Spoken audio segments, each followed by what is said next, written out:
नमस्कार साथियों, स्वागत है आप सभी का हमारे YouTube channel one day exam में। दोस्तों, आज का हमारा टॉपिक है सल्तनत काल, जिसमें हम सबसे पहले पढ़ेंगे गुलाम वंश के बारे में। दोस्तों, संपूर्ण सल्तनत काल को लगभग 4 से 5 वीडियो में आपको पढ़ाया जाएगा। दोस्तों, शुरू करने से पहले अगर आप चैनल पर नए हैं तो हमारे चैनल को सब्सक्राइब कर लीजिए, ताकि हमारी सभी वीडियो आप तक पहुंच सकें और आप एक भी वीडियो को मिस ना कर पाएँ। चलिए शुरू करते हैं। सबसे पहले हम देखते हैं गुलाम वंश।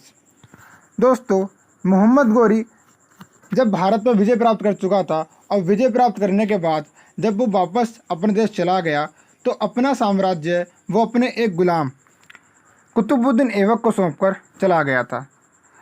दोस्तों, इस वंश का नाम गुलाम वंश इसलिए पड़ा क्योंकि इस वंश के जितने भी राजा हुए वो सभी न किसी न किसी के गुलाम थे, जिस वजह से इस वंश का नाम गुलाम वंश पड़ा। गुलाम वंश सल्तनत काल का पहला वंश था। चलिए इसके बारे में डिटेल से पढ़ते हैं। सबसे पहले हम पढ़ते हैं कि गुलाम वंश का संस्थापक कुतुबुद्दीन ऐबक था, जिसकी राजधानी लाहौर थी। कुतुबुद्दीन ऐबक को लाख बख्श, पील बख्श, मलिक, सिपह सलार, कुरान कुश तथा हातिम द्वितीय भी कहा जाता था। ये इसकी कुछ महत्वपूर्ण उपाधियां हैं जो अक्सर एग्ज़ाम में पूछी जाती हैं। दोस्तों, लाख बख्श कुतुबुद्दीन ऐबक को इसलिए कहा जाता था क्योंकि यह लाखों रुपए का दान किया करता था। वहीं पील बख्श इसलिए कहा जाता है क्योंकि यह हाथियों का दान करता था। वहीं अगर हम सिपह सलार की बात करें तो प्रारंभ में चूँकि कुतुबुद्दीन ऐबक एक गुलाम था, इसलिए शुरुआत में यह राजा ना बनकर केवल एक सिपह सलार के रूप में बैठा था, परंतु सन 1208 में इसने स्वयं को राजा घोषित कर दिया। कुरान कुश इसलिए कहा जाता है क्योंकि कुतुबुद्दीन ऐबक कुरान का अच्छा ज्ञाता था। इसके अलावा हातिम द्वितीय और मलिक भी इसकी उपाधियाँ हैं। यहाँ से अक्सर एग्ज़ाम में क्वेश्चन पूछे जाते हैं, यह आपको नोट करने हैं। दोस्तों, अगर बात की जाए इसके दरबारी कवि की तो कुतुबुद्दीन ऐबक का दरबारी कवि हसन निजामी था, जिसने दिल्ली के पहले आधिकारिक इतिहास ग्रंथ ताजुल नासिरी लिखी थी। कई बार एग्जाम में पूछा जाता है कि ताजुल नासिरी का लेखक कौन था, तो हसन निजामी ताजुल नासिरी का लेखक था।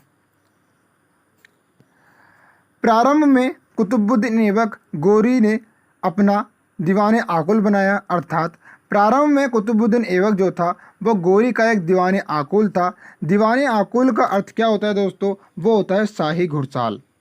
मोहम्मद गोरी ने अपने द्वारा विजित प्रदेशों का सारा साम्राज्य अपने गुलाम कुतुबुद्दीन ऐबक को सौंपकर स्वयं अपने देश वापस चला गया। दोस्तों, सन 1206 से 1208 तक कुतुबुद्दीन ऐबक राजा ने बनकर केवल एक सिपह सलार के रूप में बैठा था। तत्पश्चात 1208 में इसने स्वयं को शासक घोषित कर लिया। दोस्तों, यही कारण है कि प्रारंभ में कुतुबुद्दीन ऐबक राजा ने बनकर केवल एक सिपह सलार के रूप में मंत्रियों के साथ ज़मीन पर बैठता था, और इसी वजह से इसको सिपह सलार भी कहा जाता है। कुतुबुद्दीन ऐबक ने अजमेर में जैन मंदिर को तुड़वा कर वहाँ पर 2.5 दिन का झोपड़ा बनवाया था। दोस्तों, कई बार एग्जाम में पूछा जाता है कि 2.5 दिन का झोपड़ा किसके द्वारा बनवाया गया, तो ये कुतुबुद्दीन ऐबक के द्वारा बनवाया गया था और इसका निर्माण अजमेर में किया गया था। प्रारंभ में जहाँ पे 2.5 दिन का झोपड़ा बनवाया गया था वहाँ पर एक संस्कृत विश्वविद्यालय था जिसका नाम कंठधारण था, और वहाँ पर इसका जो निर्माण है वो चौहान राजा विग्रहराज चतुर्थ ने करवाया था, जहाँ पर हरिकेली नामक पाठ लिखित था। आगे देखते हैं। कुतुबुद्दीन ऐबक ने कुतुबुद्दीन बख्तियार काकी की याद में कुतुब मीनार का निर्माण करवाया था। कुतुब मीनार की ऊंचाई लगभग 239 फीट यानी 72.5 मीटर के आसपास है। कुतुबुद्दीन ऐबक ने केवल कुतुब मीनार की पहली मंजिल का निर्माण करवाया था। दोस्तों, पूरी कुतुब मीनार है हमारी, उस पूरी कुतुब मीनार का निर्माण कुतुबुद्दीन ऐबक के द्वारा नहीं कराया गया था।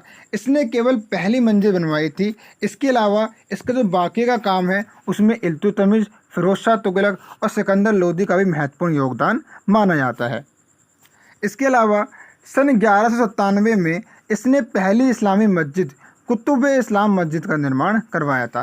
दोस्तों, कुतुब-ए-इस्लाम मस्जिद जो है कई बार एग्जाम में पूछी जाती है कि कुतुब-ए-इस्लाम मस्जिद जो है और इसका निर्माण किसके द्वारा करवाया गया था। कुतुबुद्दीन ऐबक का सेना नायक बख्तियार खिलजी था, जिसने नालंदा विश्वविद्यालय को ध्वस्त कर दिया था। वेरी इंपॉर्टेंट क्वेश्चन है, कई बार एग्जाम में पूछा जाता है कि नालंदा विश्वविद्यालय को किसने ध्वस्त किया था, तो आंसर हो जाएगा बख्तियार खिलजी। अगला क्वेश्चन यहाँ पर देखो कि सन 1210 में चौगान खेलते समय घोड़े से गिरने के कारण ऐबक की मृत्यु हो गई। दोस्तों, चौगान वही खेल है जिसको वर्तमान समय में पोलो कहा जाता है, और इसी पोलो खेलते समय कुतुबुद्दीन ऐबक की मृत्यु हो जाती है। कुतुबुद्दीन ऐबक की राजधानी लाहौर थी और वहीं पे इसका मकबरा भी स्थित है। तो ये क्वेश्चन भी कई बार एग्जाम में पूछा गया है कि कुतुबुद्दीन ऐबक का मकबरा कहाँ स्थित है, तो इसका मकबरा लाहौर में स्थित है। कुतुबुद्दीन ऐबक की मृत्यु के बाद आराम शाह को गुलाम वंश का अगला शासक बनाया गया।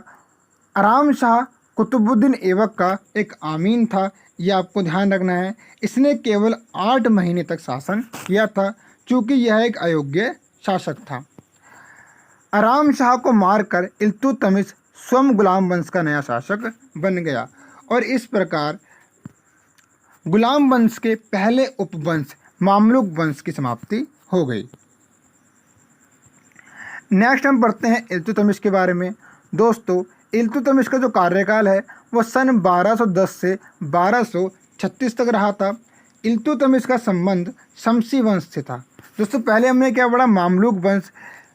गुलाम वंश के अंदर कुछ प्रमुख उपवंश भी आते हैं, जिसमें पहला आता है हमारे पास मामलुक वंश, दूसरा आता है शमसी वंश। तो इल्तुतमिश का संबंध है वो शमसी वंश से है। इल्तुतमिश का पूरा नाम शमसुद्दीन इल्तुतमिश था, ये भी आपको ध्यान रखना है। इल्तुतमिश इलवरी तुर्क जनजाति का था। अगर बात की जाए इल्तुतमिश का क्या अर्थ होता है, तो इल्तुतमिश का अर्थ होता है साम्राज्य का स्वामी।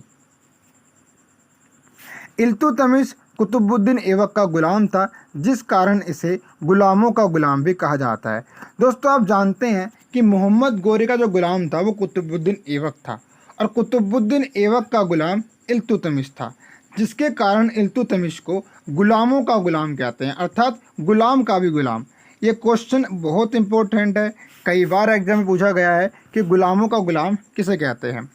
कुतुबुद्दीन ऐबक के समय इल्तुतमिश बदायूं का गवर्नर था, यह आपको ध्यान रखना है। दोस्तों, अगर कुतुबुद्दीन ऐबक के दरबारी कवि की बात की जाए तो मिन्हास उल सिराज जो था वो इल्तुतमिश का दरबारी कवि था। प्रसिद्ध पुस्तक तबकात नासिरी के लेखक मिन्हास उल सिराज हैं, यह आपको ध्यान रखना है। कई बार एग्जाम में पूछा गया है कि तबकात नासिरी के लेखक कौन है, तो मिन्हास उल सिराज हैं। बगदाद के खलीफा सर अल्लाह से मान्यता प्राप्त करने वाला प्रथम सुल्तान इल्तुतमिश था।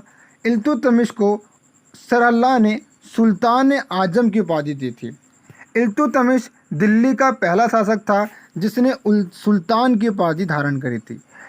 कई बार एग्जाम में पूछा गया है कि दिल्ली का पहला राजा कौन था जिसने सुल्तान की उपाधि धारण करी थी।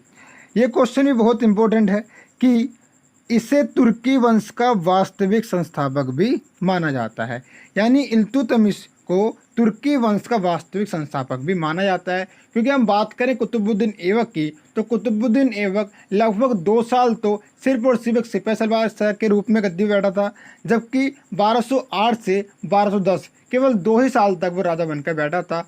लेकिन इस वंश को, यानी सल्तनत काल को या तुर्की वंश को आगे बढ़ाने का जो काम किया था वो इल्तुतमिश ने किया था, जिस कारण इल्तुतमिश को ही तुर्की वंश का भारत में वास्तविक संस्थापक माना जाता है। इसने इक्ता प्रणाली की शुरुआत की थी। अभी दोस्तों, इक्ता प्रणाली क्या होती है? तो इक्ता प्रणाली का अर्थ क्या होता है दोस्तों, कि कोई व्यक्ति जो राज्य को अपनी सेवाएं देता था, तो राज्य है उस सेवा के बदले में उस व्यक्ति को जीवन यापन करने के लिए सरकारी भूमि दान में देता था। और जब ये सेवा पूरी हो जाती थी या फिर नौकरी को छोड़ दिया जाता था, तब वो भूमि उस व्यक्ति से वापस ले ली जाती थी और इसी प्रणाली को इक्ता प्रणाली कहा जाता है। सर्वप्रथम चांदी व तांबे के शुद्ध अरबी सिक्के, वेरी वेरी इंपॉर्टेंट क्वेश्चन है, कई बार एग्जाम में पूछा गया है, खासकर उत्तर प्रदेश के एग्जाम में ये क्वेश्चन कई बार पूछा गया है कि सल्तनत काल के किस राजा ने सबसे पहले शुद्ध अरबी सिक्के चलाए थे। तो सबसे पहले इल्तुतमिश चलाए थे, जिसमें जो चांदी का सिक्का था उसे टका कहा गया और जो तांबे का सिक्का था उसे जीतल कहा गया। UPSSC के स्टेनो में ये क्वेश्चन पूछा गया था कि इल्तुतमिश द्वारा चलाए गए चांदी के सिक्के का क्या नाम था। इल्तुतमिश ने अपनी राजधानी लाहौर से बदलकर दिल्ली स्थानांतरित कर दी। जैसे आप जानते हैं कि कुतुबुद्दीन ऐबक की राजधानी लाहौर थी और वहीं पर उसको दफनाया गया था, उसका मकबरा भी लाहौर में स्थित है। लेकिन इल्तुतमिश ने क्या किया, अपनी राजधानी को लाहौर से स्थानांतरित करके दिल्ली को बनाया और इस प्रकार भारतीय इतिहास में पहली बार दिल्ली को राजधानी बनाया गया। आगे हम बात करते हैं तराइन का तीसरा युद्ध। तो दोस्तों आप सभी जानते हैं कि अभी तक जो आपके कुतुबुद्दीन ऐबक थे और जो इल्तुतमिश थे, ये जो गजनी साम्राज्य है यानी मोहम्मद गोरी के साम्राज्य को चला रहे थे, क्योंकि वो अपना साम्राज्य भारत में छोड़कर गए थे। लेकिन तराइन के तीसरे युद्ध में क्या होता है, जो आपके गजनी साम्राज्य है उनके बीच और दिल्ली के शासकों के बीच एक युद्ध होता है जिसको हम तराइन का युद्ध बोलते हैं। यह युद्ध इल्तुतमिश और यल्दौज के मध्य में हुआ था, जिसमें इल्तुतमिश जीत गया और इस युद्ध के बाद ईरान के गजनी साम्राज्य और भारत के सल्तनत काल के राजाओं यानी गुलाम वंश के राजाओं के बीच में क्या हुआ, जो संपूर्ण संबंध थे वो खत्म हो गए, यानी इसके बाद इनका गजनी साम्राज्य से कोई भी संबंध नहीं रहा था। आगे हम बात करते हैं कि इल्तुतमिश ने चहलगामी प्रथा की शुरुआत की थी। अभी चहलगामी प्रथा क्या थी दोस्तों, चहलगामी प्रथा एक ऐसी प्रथा थी जिसमें राज दरबार के अंदर देश के जो बहुत जाने माने प्रतिष्ठित पढ़े लिखे लोग थे, ऐसे 40 मंत्रियों का समूह बनाया गया था जो राजा को विभिन्न कार्यों के लिए सलाहें देते थे। तो चहलगामी क्या है दोस्तों, चहलगामी 40 मंत्रियों का समूह है, इसे तुर्काने चहलगामी भी कहते हैं। इल्तुतमिश ने उज्जैन के महाकालेश्वर मंदिर को तुड़वाया था, ये क्वेश्चन भी एग्जाम में पूछा गया है। आगे हम पढ़ते हैं कि इल्तुतमिश के समय सन 1221 में खारिज्म के शासक मंगवरानी को ढूंढने के लिए चंगेज़ खान भारत आया था। कई बार ये क्वेश्चन भी एग्जाम में पूछा गया है कि चंगेज़ खान ने किसके समय भारत में आगमन किया था। तो इल्तुतमिश के समय खारिज्म के शासक मंगवरानी को ढूंढने के लिए चंगेज़ खान भारत आया था। अब हम बात करते हैं इल्तुतमिश के द्वारा बनाए गए स्थापत्य के कुछ महत्वपूर्ण उदाहरण। जैसे इल्तुतमिश को मकबरा शैली का जन्मदाता कहा जाता है। यह क्वेश्चन इंपॉर्टेंट है, अक्सर एग्जाम में पूछा जाता है कि मकबरा शैली का जन्मदाता किसे कहा जाता है। इसने शमसी ईदगाह, हौज शमसी तथा जामा मस्जिद का निर्माण बदायूं में करवाया था। दोस्तों जब कुतुबुद्दीन ऐबक दिल्ली का शासक था, उस समय क्या हुआ था, जो इल्तुतमिश था वो बदायूं का गवर्नर था और उसी समय बदायूं में इन सब स्थापत्यों का निर्माण किया गया था। राजा बनने के बाद दिल्ली के प्रसिद्ध सुल्तानगढ़ का मकबरा इल्तुतमिश ने बनवाया था, जो कि भारत का प्रथम मकबरा था। इल्तुतमिश के 4 पुत्र थे, जिनमें रुकनुद्दीन फिरोज शाह, बहराम शाह, नसीरुद्दीन महमूद शाह और अलाउद्दीन आलम शाह। ये 4 जो थे वो इल्तुतमिश के पुत्र थे, लेकिन चारों ही शासक कैसे थे, अयोग्य शासक थे। इल्तुतमिश को न्यायप्रिय शासक भी कहा जाता है, क्योंकि इसने महल के बाहर शेर की 2 मूर्तियां लगाई थीं, जिनके गले में घंटी हुआ करती थी। घंटी को बजाकर न्याय मांगा जा सकता था और न्याय मांगने वाला व्यक्ति लाल कपड़े पहनता था।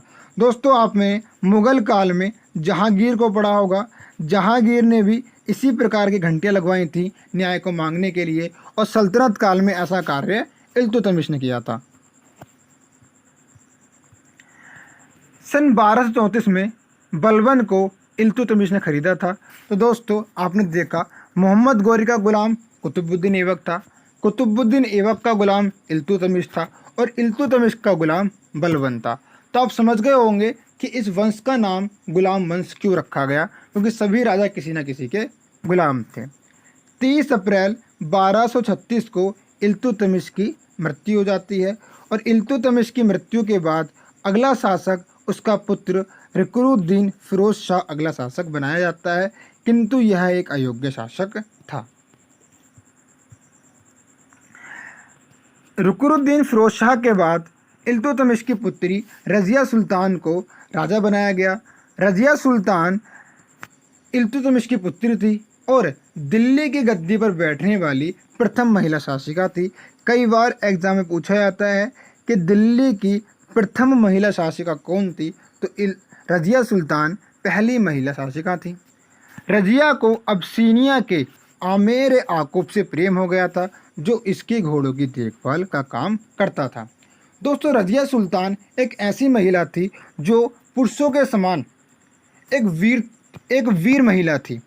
जब ये महल में जाती थी तो जो महल के मंत्री थे, यानी वो 40 के 40 मंत्री, वो सभी के सभी रज़िया सुल्तान से नाराज रहा करते थे, क्योंकि उन्हें ऐसा लगता था कि एक महिला को एक पुरुष से ऊपर राजा बनाया गया है। और ऐसे में वो लगातार रज़िया सुल्तान के ऊपर षड्यंत्र रचते रहते थे। एक बार जब रज़िया सुल्तान अपने किसी क्षेत्र के लिए युद्ध लड़ने के लिए गई थी, तभी क्या हुआ, वहाँ पर रज़िया सुल्तान को कैद कर लिया गया। और जब रज़िया सुल्तान कई दिनों तक अपने साम्राज्य यानी दिल्ली में वापस नहीं लौट पाई, तो वहाँ पर मंत्रियों ने क्या किया, दिल्ली के ऊपर कब्जा कर लिया। इससे बचने के लिए रज़िया सुल्तान ने क्या किया, अल्तुनिया जिसने रज़िया सुल्तान को कैदी बना लिया था, उसने क्या किया, उस अल्तुनिया को अपने प्यार के चक्कर में फंसा लिया और रज़िया सुल्तान ने अल्तुनिया को अपनी तरफ कर लिया। इसका मुख्य कारण ये था कि रज़िया सुल्तान के पास सेना नहीं थी और वो उसने क्या किया, उसने अल्तुनिया को अपने साथ मिला लिया और अल्तुनिया की सेना लेकर वापस दिल्ली की ओर चल दी, ताकि वहाँ जाकर युद्ध लड़के वो अपना साम्राज्य उन व्यक्तियों से वापस ले सके। जब रज़िया सुल्तान वापस दिल्ली जा रही थी, तभी लगभग 1240 में डाकुओं द्वारा कैथल के समीप रज़िया सुल्तान की हत्या कर दी गई। रज़िया सुल्तान के बाद कुछ अगले शासक बने जो कि एक अयोग्य शासक थे। इनके अंदर अगर हम बात करें तो बहराम शाह और अलाउद्दीन आलम शाह इल्तुतमिश के अन्य पुत्र थे, जिनको गद्दी पर बिठाया गया। उसके बाद इल्तुतमिश के चौथे पुत्र नसीरुद्दीन महमूद शाह को राजा बनाया गया। नसीरुद्दीन महमूद शाह टोपियां सीकर अपना गुजर बसर करता था, जिस कारण इसे दरवेज राजा भी कहा जाता है। कई बार ये क्वेश्चन पूछा गया है एग्जाम में कि दरवेज राजा किसे कहते हैं। नसीरुद्दीन महमूद शाह के साथ बलबन ने अपनी पुत्री का विवाह कर दिया और बदले में बलबन को नसीरुद्दीन महमूद शाह ने उलूग खां की उपाधि दी थी।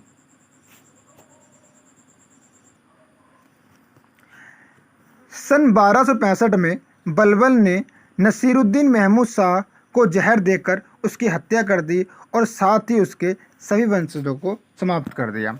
तो दोस्तों आपने देखा कि बलबन ने सबसे पहले तो अपनी पुत्री का विवाह नसीरुद्दीन महमूद शाह के साथ कर दिया, लेकिन जब वर्षों के इंतज़ार के बाद भी वो राजा न बन पाया, तो उसने अपने दामाद, उसकी पुत्री तथा अपने सारे जो रिश्तेदार थे, यानी जो उसके पुत्री के पुत्र थे, उन सभी को मार दिया, यानी उनके सारे वंशजों को ख़त्म कर दिया और अंत में स्वयं शासक बन गया।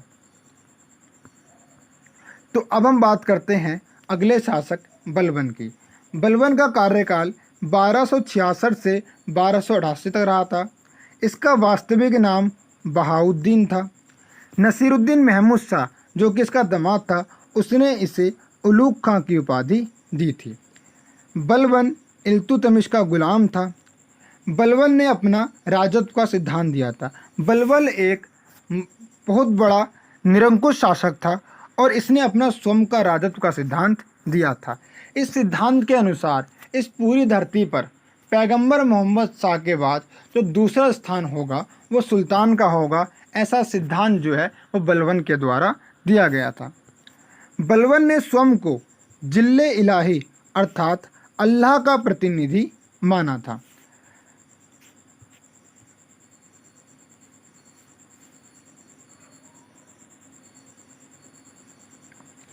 बलबन जो कि स्वयं इल्तुतमिश के समय चहलगामी प्रथा का एक सदस्य था और बलबन ये जानता था कि आगामी समय में जिस प्रकार इल्तुतमिश के लिए चालीसा एक खतरे की घंटी थी, उसी प्रकार ये मेरे लिए भी आने वाले समय में एक खतरे की घंटी साबित हो सकती है। तो इसीलिए इसने सबसे पहले क्या किया, बलबन ने चहलगामी प्रथा को समाप्त कर दिया और उसके स्थान पर लोह तथा रक्त की नीति को अपनाया। वेरी वेरी इंपॉर्टेंट क्वेश्चन है, कई बार एग्जाम में पूछा जाता है कि लोह व रक्त की नीति किसके द्वारा अपनाई गई थी। तो ये नीति बलबन के द्वारा अपनाई गई थी। अब ये लोह और रक्त की नीति क्या थी दोस्तों? तो लोह व रक्त की नीति, इस नीति के अनुसार शासन के सामने न झुकने वाले को खत्म कर दिया जाता था।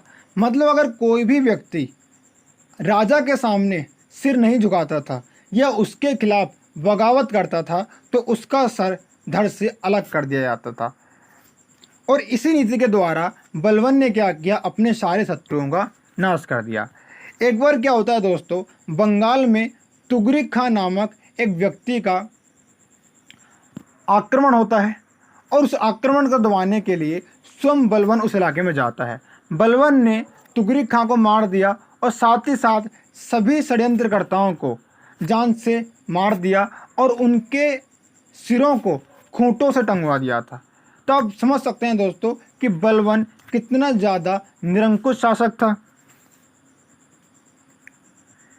इस नीति से उसने अपने सारे शत्रुओं को समाप्त कर दिया। इसके अलावा बलबन ने कुछ अच्छे काम भी किए, जैसे बलबन ने नवरोज प्रथा की शुरुआत की। आप सभी जानते हैं कि बलबन ने क्या किया, पारसी नववर्ष नवरोज की शुरुआत भी की थी। इसके अलावा बलबन ने सिजदा तथा पाओस प्रथा की शुरुआत की थी। अब ये सिजदा और पाओस क्या होता है दोस्तों? तो सिजदा का अर्थ होता है कि राजा के सामने घुटनों के बल बैठकर सिर झुकाना सिजदा कहलाता था। मतलब अगर आप राजा के पास जाएंगे, अपने दोनों घुटने जमीन पर टेक कर अपना सिर राजा के सामने झुकाएंगे तो उस प्रथा को सिजदा कहा जाता था। अगर पाओस प्रथा की बात की जाए तो इसके अंतर्गत राजा के सामने पेट के बल जमीन पर लेटकर राजा के पैर चूमना पाओस कहलाता था। वेरी वेरी इंपॉर्टेंट क्वेश्चन है सिजदा और पाओस। सीधे एग्जाम में पूछे जाते हैं कि सिजदा तथा पाओस प्रथा की शुरुआत किसके द्वारा की गई थी? तो इसका सही आंसर हो जाएगा दोस्तों बलबन के द्वारा। ये हमने पढ़ ही लिया है। आगे हम पढ़ते हैं बलबन द्वारा बनाए गए कुछ महत्वपूर्ण विभाग। तो बलबन के द्वारा दीवाने विजारत जो कि एक वित्त विभाग था, सैन्य आरिज सैन्य विभाग और दीवाने मुमालिक गुप्तचर विभाग, इन 3 विभागों की स्थापना बलबन के द्वारा की गई थी। अब इन्हें याद करना कैसे करना है दोस्तों? तो आप खुद देखो, विजारत में आता है वित्त, तो आप देखोगे ये क्या हो जाएगा, वित्त विभाग। सैन्य आरिज में सैन्य आता है तो ये हो जाएगा आपका सैन्य विभाग। तो आप इस तरीके से इनको याद कर सकते हैं। तो दीवाने विजारत, सैन्य आरिज और दीवाने मुमालिक, इन 3 विभागों की स्थापना बलबन के द्वारा की गई थी। बलबन के दरबार में सूफी संत अमीर खुसरो थे, जिन्हें तबला व सितार का जनक कहा जाता है। सन 1286 में बलबन की मृत्यु हो जाती है। बलबन की मृत्यु के बाद अगला शासक कैकुबार को बनाया जाता है, जो सन 1286 से 1290 तक रहता है। कैकुबार के बाद अगला शासक एक नाबालिग बालक शमसुद्दीन कैमूर्स को बनाया जाता है। शमसुद्दीन कैमर्स 1290 में बनता है और शमसुद्दीन कैमर्स का संरक्षक बनाया जाता है जलालुद्दीन खिलजी को। जलालुद्दीन खिलजी इस नाबालिग बच्चे की हत्या कर देता है और उसी के साथ गुलाम वंश की समाप्ति हो जाती है और सन 1290 में गुलाम वंश समाप्त हो जाता है। तो दोस्तों कैमूर्स का संरक्षक जलालुद्दीन खिलजी था, जिसने कैमूर्स को मारकर गुलाम वंश को समाप्त कर दिया और इसके साथ ही जलालुद्दीन खिलजी ने गुलाम वंश को समाप्त करके खिलजी वंश की स्थापना कर दी। तो दोस्तों ये था आपका गुलाम वंश। इस पूरे गुलाम वंश के अंदर मैंने वो सभी महत्वपूर्ण क्वेश्चन जो आपकी आगामी परीक्षाओं के लिए महत्वपूर्ण है, उन सभी क्वेश्चनों को इसके अंदर शामिल किया है। दोस्तों अगर आपको वीडियो पसंद आई है तो चैनल को सब्सक्राइब करें और कमेंट में बताएं आपको वीडियो कैसी लगी। धन्यवाद।